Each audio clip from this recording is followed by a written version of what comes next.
They got big egos, it's plain to see. I didn't leave the life left me. You can kind of see if you're paying attention. Well, and all I told him is that I made a comment. I just said that that's not your biggest threat is the brother that I told you.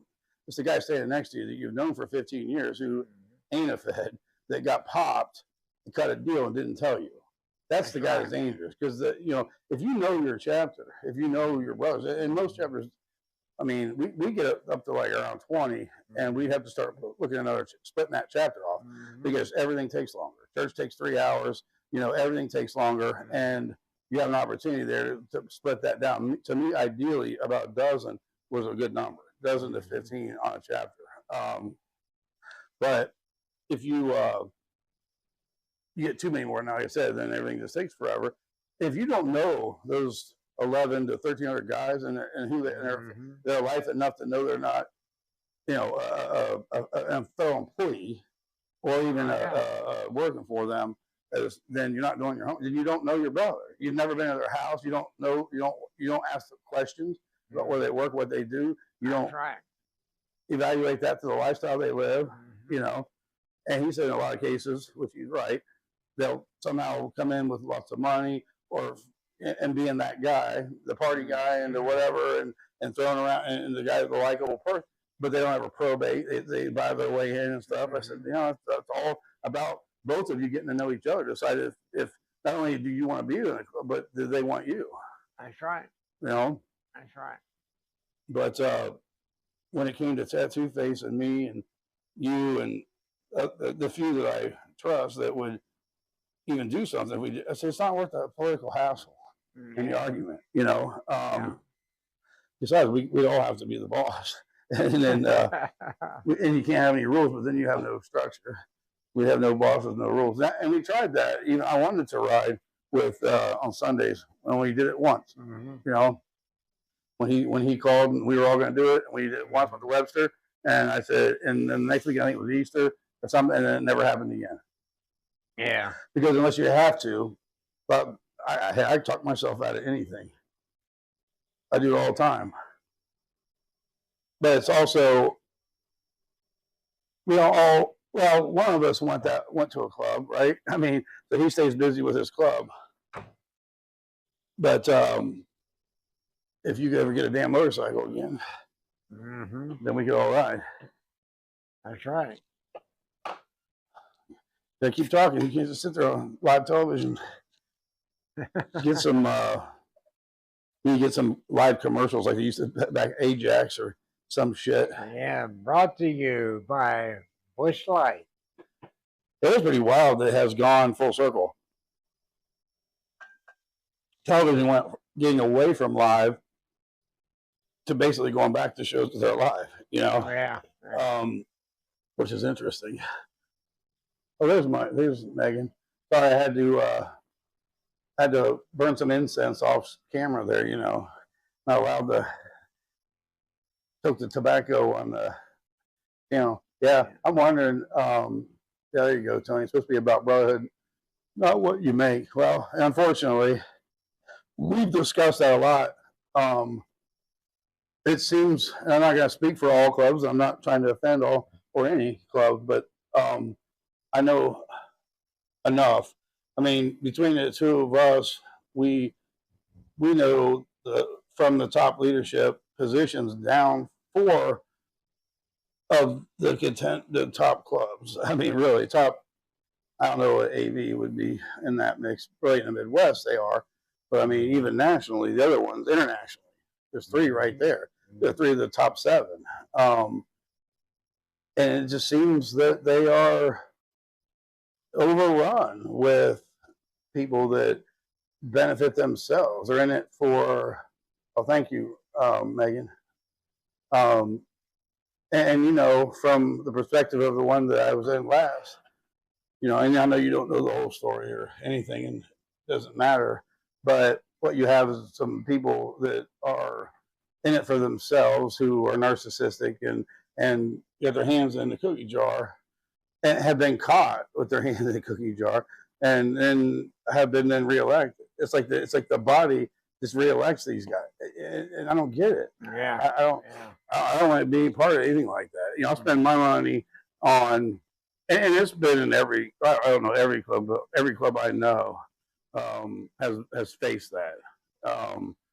Even this one before. That's why Trigger's not still in, because the guy, the chapter boss, they were paying his cell phone bill, paying his this, paying his water bill, paying all that. I mean, there's people out there that will just hustle, you know, a nickel out there, just not in it for the right reason. But I know enough guys that were in it for the right reason that you could have a decent crew. Yeah, absolutely. But you would never get more than a handful, because most people, even the one that was a friend of mine that went over that way, you know, Carl's birthday, I haven't talked to him since. The whole time he was talking to them. I mean, there's no integrity in that. He doesn't even have respect for himself. How does he get respect to anybody else? You know? Yeah. But I think that your brother's club, Tony, does a good job. They're very similar to Mr. Leisure and Goon's club they're in down here. They've got, you know, smaller body in each chapter, and they only have a few. You know, there's one, actually, Goon was in Ohio, up in Canton. They got one up there, and then West Virginia, and then two down here, so four, I guess. Yeah. But all of them, most of them only have 7 or 8 guys. Well, it's a lot tighter when you only have 7 or 8 guys. But yet you're honestly always needing to recruit, because you're going to lose guys for one reason or another, and then you need to backfill your numbers. So it's almost a balance for growth. But I would have a hard time believing it. You know, and that's what, when I respectfully declined what the invitations I had, it wasn't because I thought I'm nothing against you, but when I would talk to their top leaders, it was, they wouldn't and give the reasons why. They just, you know, like, yeah, I know, you know, I'm not wrong. And like I told the SB who brought the, you know, one down here, he I said, look, man, if I was in where you are after 20 some years, I wouldn't have left. You know, I wouldn't leave, but I sure as hell wouldn't want to start over, you know, with a whole new family. That's a good choice. Because, not saying that there are some righteous folks there, I'm sure there are, but I just. Yeah, but starting that whole journey again to find out is a tough decision. Well, and you know, there's a faction that's going to end up right where it was. That's you know, right. I see it in your old club. Oh, at least one of them. I don't know a lot in the other one, but Mhm. I know that when they had a split at that one time when the other club was formed, obviously it's the same issues. You know, Oh yeah, absolutely. it's just not even worth the obligation anymore. But like I said, if I had the compound, I'd have a, you know, a party house anyway. Yeah. But and Kraut used to do a lot more. He hasn't done anything the last 2 years. He doesn't do his jams anymore. He doesn't have, you know, I'm surprised after building that canteen that he didn't, because that's what he always wanted was that. Yeah. But maybe it's just age or something. I don't know. Yeah, well, you know, it'd be 81 this month. Yeah, I know. His birthday's the day before mine. Like I said, I was surprised he took off before then. But like I said, I don't know if we're shadow banned or what, because there's no way that. And again, unless you know, you'll see big numbers come through when you first kick, because it does push, there's an initial push. But I feel also that because of all of the issues that this thing has had, this social media forum, that a lot of people don't participate in it and aren't going to now because they feel it's going to get banned later, whenever in January or whenever. And it's probably not. I mean, most likely it's just going to move to a D3 part of the web where you'll still have access. And the only reason why I often ask myself, like, why are you going to mess with that platform constantly? Because I'm always getting in trouble and banned and suspended and shit, because you can't even speak your opinion, you know, total control. And I don't know why, because it's one of the most popular. Now, I know why people monetize on it, because it's the most complex, but one of the widest with the ability to monetize. Because the other ones, for some reason, I think that Facebook used to be that way, maybe, or maybe Instagram. I know people were making money back in the day on Instagram, which again, we didn't really push.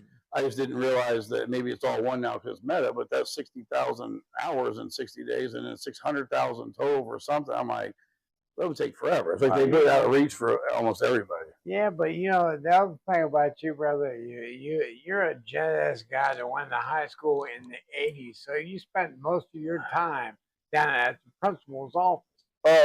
So Preferably at home. you were always getting suspended on something. I got suspended So twice. Yeah, well, why would it change now? I was voted most likely to lose my driver's license forever, and I had 4 suspensions between 16 and 18. Yeah, For a year the last time. I was 17, the whole senior year. I believe every word. And then I got suspended twice in 9 days. Once I literally was suspended for 5 and came back, and it was 7, 8, 2 days later. So it was Tuesday. I got suspended again for fighting the same people. I said, well, if I wasn't over, I'm not going to put up. And to be honest, I didn't start it. They're upperclassmen. They want to start shit, and I'm that guy. Back then, you had to be. It's like you're not going to be a victim. And I was always told there's no specific honor unless someone throw the first punch. No, hit him first. Not. Dad's like, hit him first because maybe you know when you get. Don't ever tell me, hit me, please, because I will. Fees, but all of it goes to the Illinois poker runs and the parties. Yeah, because they don't have a clubhouse. Now, I don't know if they have a clubhouse in Illinois or not, which again, I mean, in the days of, well, I'm actually kind of wrong, but I say the days of clubs or chapters having a bunch of money are kind of like gone. Okay, Illinois does. And they may have had it so long they own it, it doesn't keep much upkeep. But generally, by the time that when we ran our club, and we ran our clubhouses Thursday, usually one day during the week, we'd have church. We had weekly church in the 2 clubs prior to the last one. And then our weekends, I mean, that was how we pay our bills. And there wasn't always a bunch of money left over. We maybe have $1,200 in the bank. You have a big party, it costs money to put those parties on. Time you pay the band and all the food and all the bullshit, you don't make any money. You work your ass off. I hated hosting parties, and you don't make any money anyway, any big money. Raffles, we were trying to run those constantly and selling support stuff. But we never, well, the one over here, because of COVID, we opened, thanks to your old club, those guys lived in it during all COVID. They should have been down there when all the other bars were closed. But we jumped right up to like almost $8-9 grand, which was, to me, is huge. But I know that Hopper told me in Pontiac when he was in prison that they had so much money in that chapter they gave each member 10 grand. But they didn't give him 10 grand. I said, well, ain't that some shit? Yeah. He got out and they gave him 5. I said, well, you did miss all your bar duties for however long you was in for. But other than that, even like you said, you make one move, look how fast you can eat up that money. Anything you try to do, one project and you're eating up, a good piece of it, Well, we always did well at Amvets because we did the Suns and the regulars would run raffles. Again, we did also charity. It all went to charity. But we could go buy like a lawnmower. You could go buy a Club Cadet or MTD for like $350 at TSC, a riding mower, and then we just raffle it off for $10 a ticket, and we would always just double our money, and we had enough people there that would buy them, and then they get a mower for $20 or $50, whatever they put in it. My buddy Kevin won. You don't want to. You're allowed to have some profit. It's not really called profit when you're a 501c, but you can still. You don't have to run yourself out of money. You can have a nest egg, but it's only so much, like 30 grand, when it comes to the Amvets and stuff. That's what you're talking about, Tony. Or they're a 501. We were a church. The last club I was in, we registered ourselves as a free church, which doesn't mean we're not a 501c, and we do pay taxes. We didn't go get tax exempt to buy our stuff, but we don't have to file any books at all, because you're a church. But churches didn't have the most money. But anyway, I don't know what the hell we were saying. I lose track. But I don't know. Like I said, I'll get that sidecar bike one of these days. But no, like right now, we have nowhere for it. That's supposed to go in my man garage. I saw this guy last week. I was so pissed off I couldn't watch it. This guy had a 43,000 square foot under roof Oh wow! And it's a pole barn. And I don't. He looked like almost like who's the rat fink guy? The stringy. Oh God, not Ness, but anyway, kind of like him, but not him. But that's what it looked like. I'm like, where in the fuck did this guy get this money? I mean, he was just a biker. Now, who knows what he owned or invented or race teams? Who knows where the money came from? But he was a biker. But it's a 40,000. I was going to do 50,000 square foot.